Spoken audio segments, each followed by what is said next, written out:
विघ्नर सहकारी साखर कारखान्याच्या माध्यमातून शेरकर परिवाराने गेले 40-25 वर्ष झाले शेरकर परिवार सहकाराच्या माध्यमातून या ठिकाणी काम करतोय। शेतकऱ्यांची एक वेगळ्या प्रकारची नाळ या शेरकर परिवाराने विघ्नर परिवाराच्या माध्यमातून जोडली। आज कारखान्याच्या माध्यमातून 40-45 हजार कुटुंबाची संबंध या विघ्नर परिवाराचा आहे आणि लाखो लोक खरं तर या विघ्नरच्या कारखान्याच्या माध्यमातून आपला उदरनिर्वाह करतात। सातत्याने कारखान्याच्या स्वर्गीय निवृत्ती शेठ शेरकर असतील, त्यानंतर स्वर्गीय स्वपन शेठ असतील आणि त्यानंतर आज 10-12 वर्ष झाले मी विघ्नर कारखान्याचा अध्यक्ष म्हणून काम करताना आपण सगळ्यांनी पाहिले। अनेक बदल खरं तर कारखान्याच्या माध्यमातून त्या ठिकाणी केले।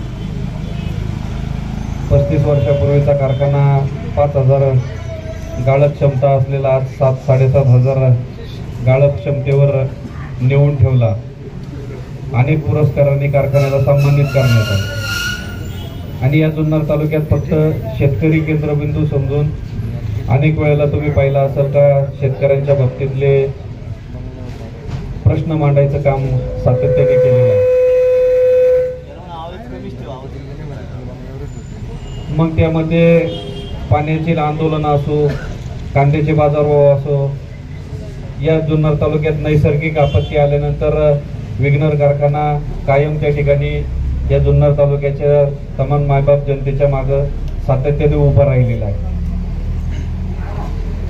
आणि आज एक वेगळ्या दिशेने आज हे शेरकर परिवार वाटचाल करतोय, म्हणजे राजकारणात आणि समाजकारणामध्ये जे बाळकडू मला मिळाले। शिवसेना पक्ष फुटला, राष्ट्रवादी काँग्रेस पक्ष फुटला आणि त्यानंतर खरं तर या महाविकास आघाडीच्या माध्यमातून मला उमेदवारी मिळाली। मी माऊली शेठचं या निमित्तानं खरं तर या ठिकाणी आभार मानतो, त्यांना धन्यवाद देतो। आणि अण्णांनी सांगितल्याप्रमाणे आज अण्णा उपस्थित झाले आणि शिवसेनेचं वर्तुळ पूर्ण झालं, जे इथून मागच्या काळात मला वाटतं माऊली कधीच पूर्ण झालं नव्हतं। आज माझ्या रूपानं खरं तर शिवसेना एकवटली याचा आनंद खरं मला आहे।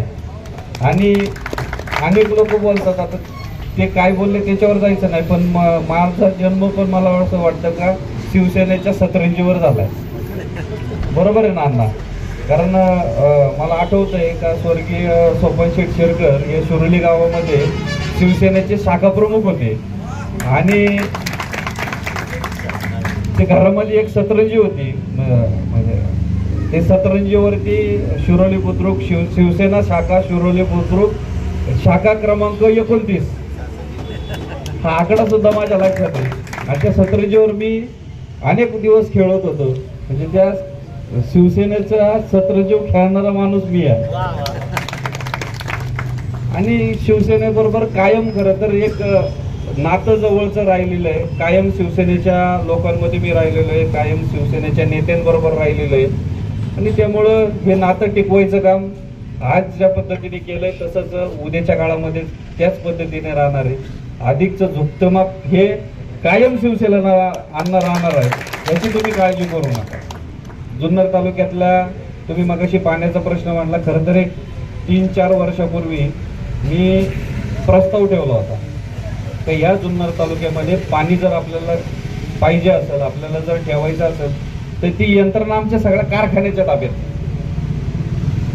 तुमच्या इरिगेशन डिपार्टमेंटनी काहीच करायचं नाही, त्या शेतकऱ्यापर्यंत जायचं, त्याचे फॉर्म भरून घ्यायचे, त्याच्या कॅनॉलवर पुढे त्याचं पाणी डायव्हर्ट केलेलं आहे, ते कुठल्या कॅनॉलला पाणी लागतं, कुठल्या कॅनॉलला नाही लागत, याची सगळी जबाबदारी आम्ही घेतो।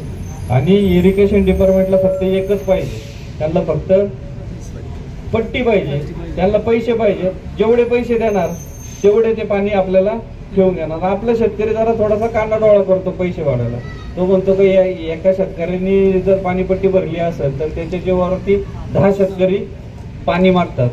माझं म्हणणं असं आहे का त्याची जबाबदारी जर आपल्यावर जर दिली तर नक्कीच मग उद्याच्या काळामध्ये आपल्या जुन्नर तालुक्याला कुठेही एक थेंब सुद्धा पाणी कमी पडणार नाही, हे मी सातत्याने मांडत आलो। परंतु सगळे अधिकारी नगर जिल्ह्यातले असायचे आणि त्यामुळं ते आपल्याला कधी सक्सेस झालं नाही, आमचं कधी त्यांनी ऐकलं नाही। परंतु आता दुग्ध शर्करा योग येणार आहे, त्याच्यामुळे तुम्ही काळजी करू नका. तुम्ही ज्या वेळेला म्हणाल, तुम्ही ज्या वेळेला सांगाल, त्या गोष्टी सगळ्या त्या ठिकाणी केल्या जातील. आपल्याला दोन्ही ताकद मिळणार आहे, एक आमदारकीची ताकद मिळणार आहे आणि एक कारखान्याची सुद्धा ताकद मिळणार आहे. त्याच्यामुळे दोन्ही प्रकारे जर आपण काम केलं तर कुठलंच आपल्याला अडचण येणार नाही. या जुन्नर तालुक्यातला शेतकरी जगला पाहिजे. आणि दुसरं विजन एक सगळ्यात महत्त्वाचं आहे, तर शेतकऱ्याला हमीभाव मिळाला पाहिजे, शेतकऱ्याचा माल चांगला पिकला पाहिजे, त्याला चांगलं मार्केट मिळालं पाहिजे. त्याचबरोबर सगळ्यात महत्त्वाचं का, ज्या पेस्टिसाईडचा वापर जास्त अधिक प्रमाणामध्ये आज होत चाललेला आहे. आज जर बघितलं तर प्रत्येक गावामध्ये 2-2, 4-4 कॅन्सरचे पेशंट वाढत चाललेले आहेत. त्याच्यावर सगळ्यात महत्त्वाचं काम करणार काम आपल्याला नुसतं बोली बच्चन सारखं काम करायचं. अण्णांनी जसं सांगितलं, आम्ही कार्यालय ओपन केलं, आम्ही काय काम करणार आहे ते सांगणार नाही, आम्ही मताच्या पेटीतून तुम्हाला दाखवून देऊ का काय काम केलं. तसं मी तुम्हाला काय करणार आहे ते सांगणार नाही, ज्या वेळेला मी होईल त्यावेळेला तुम्हाला का कळलं का काय काम केलं. त्यामुळे ह्या तर झाला शेतकऱ्याचा आणि आरोग्याच्या विषयाचा वाद. तर सगळ्यात महत्त्वाचं का, आज जुन्नर तालुक्याच्या या कानाकोपऱ्यात फिरत असताना मला एक प्रकर्षाने एक गोष्ट जाणवली का, या जुन्नर तालुक्यात आपल्या शेती करणारा शेतकरी जो आहे त्याचा प्रपंच वाढत चाललाय, त्याचा परिवार वाढत चाललाय. त्याची 10 एकरची शेती 5 एकरवर आली, 5 एकरची 2.5 एकरवर आली, 2.5 एकरची 1 एकरवर आली. परंतु घरातमधल्या परिवारातली संख्या वाढली, तरुणांची संख्या वाढली आणि आज तरुण सुशिक्षित बेरोजगार तरुण आपल्या या जुन्नर तालुक्यामध्ये अधिक संख्येने वाढला. मग तो शेतीला पूरक व्यवसाय करतोय. आज जर आळे फाट्याच्या चौकात जर बघितलं तर आपले तरुण कितीतरी वेगळे व्यवसाय करतात, परंतु तेवढी चालना त्या व्यवसायाला मिळत नाही. आणि म्हणून या तरुणांना रोजगाराची निर्मिती झाली पाहिजे. मग MIDC होणार नाही, इंडस्ट्री होणार नाही, शेतीला पूरक असलेले उद्योगधंदे होतील, नंतर होतील, वाढतील नाही वाढतील मला माहीत नाही.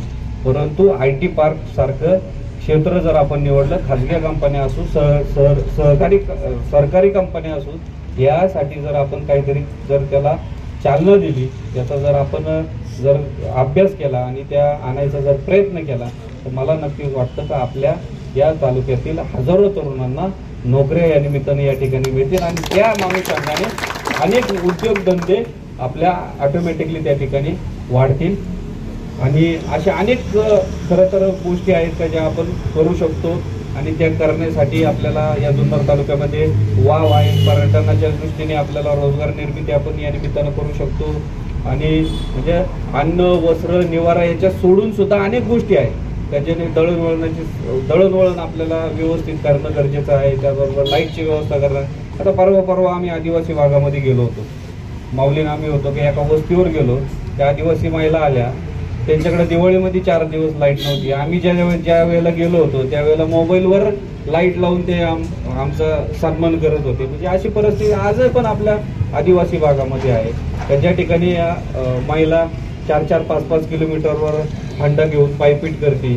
पाण्याचे प्रश्न आहे सातत्याने. आम्ही ज्या वेळेला त्या ठिकाणी गेलो त्यावेळेला ते सगळ्या लोकांनी एकच सांगितलं, आता आमची पिढी संपत चाललेली, आमच्या 2-2 पिढ्या गेल्या, पाणी द्या, पाणी पाहिजे म्हणून. कमीत कमी आता पुढच्या पिढीचा तरी विचार करून आम्हाला पाणी द्या ही समस्या मांडायचं काम त्या आदिवासी भागातील अनेक लोकांनी केलं. आज आणे पठारावर जर गेलं तर काय परिस्थिती आहे. आज आणे पठारावरची लोक सुद्धा फक्त एवढंच म्हणतात, आम्हाला रस्ता नको, लाईट नको, काही नको, फक्त आम्हाला पाणी पाहिजे. मग ह्या गोष्टी आपल्याला म्हणायच्या. गेले 10 वर्षापासून आपण बघता या BJP ज्या वेळेला सत्तेत आली, त्या BJPच्या सरकारच्या सत्तेमध्ये आपल्या शेतकरी एकदम भरपूरून निघालेले आहे. आदरणीय शरदचंद्रजी पवार ज्या वेळेला देशाचे कृषी मंत्री म्हणून त्यांनी कामकाज पाहिलं, त्यावेळेला सगळ्यात जास्त अधिकचा वाटा आपल्या पदरात टाकायचं काम, ह्या महाराष्ट्राच्या शेतकऱ्यांच्या पदरात टाकायचं काम आदरणीय शरदचंद्रजी पवार साहेबांनी त्यावेळेला केलं. आणि मग आता हा देश, हा महाराष्ट्र कुठंतरी एका वेगळ्या दिशेला न्यायचं काम या युती सरकारचं या ठिकाणी चालू आहे. त्यामुळं आता आपल्याला सावध व्हायला लागेल, सावध पवित्र घ्यायला लागेल. महाविकास आघाडीने जी मोठ बांधली, त्या मोठीच्या माध्यमातून जर बघितलं तर लोकसभेला सगळ्यात जास्त खासदार आपल्या महाविकास आघाडीचे या ठिकाणी निवडून आले. आणि तो रोष कसला होता, जे फोडाफोडीचं राजकारण केलं तो रोष त्यावेळेला तो होता, तो खरा रोष या महाराष्ट्राच्या राजकारणातला होता. आणि तो आज या निमित्तानं या विधानसभेच्या निवडणुकीमध्ये निघाल्याशिवाय राहणार नाही.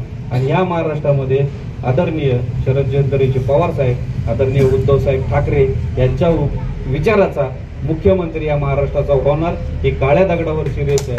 आणि मी याबरोबर तुम्हाला या निमित्तानं सांगतो, आता आम्ही या स्टेजवर बसलेली सगळी मंडळी आम्ही जबाबदार आहोत. उद्याच्या काळामध्ये सत्ता आल्यानंतर या परिसरातील आपल्या तालुक्यातील जी विकासाची कामं असतील, जे आपल्याला हा तालुका बनवायचा असेल तो बनवण्यासाठी आम्ही सगळे मंडळी त्या सरकार दरबारावर आपल्या सगळ्यांचे प्रश्न मांडून ते सोडून आपल्या विकासाची कामं त्या ठिकाणी केली जातील एवढा विश्वास आणि शब्द तुम्हाला या निमित्तानं देतो. अधिकचा वेळ आपला घेणार नाही. 20 तारखेला मतदान आहे. दुसऱ्या क्रमांकाला तुतारी वाजवणारा माणूस हे आपलं चिन्ह आहे. त्याच्यासमोरचं बटन दाबून मोठ्या मताधिक्याने आपण या मायबाप जनतेची सेवा करण्याची संधी द्यावी अशी विनंती करतो आणि या ठिकाणी थांबतो. धन्यवाद. रामकृष्ण.